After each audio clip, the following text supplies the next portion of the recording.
You ask Tiger to solve. This deals with linear equations with one unknown. The final result is x equals 3. Let's solve it step by step. Group all x terms on the left side of the equation. Subtract 3x from both sides. Group like terms. Simplify the arithmetic. Group like terms.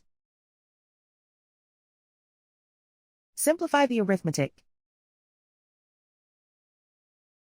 Group all constants on the right side of the equation. Subtract 2 from both sides. Simplify the arithmetic.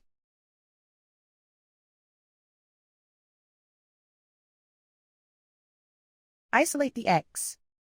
Divide both sides by -2. Cancel out the negatives. Simplify the fraction.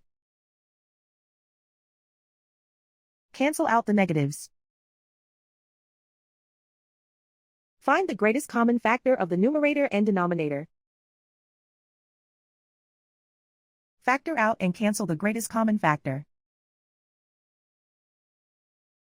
And so the final result is x equals 3.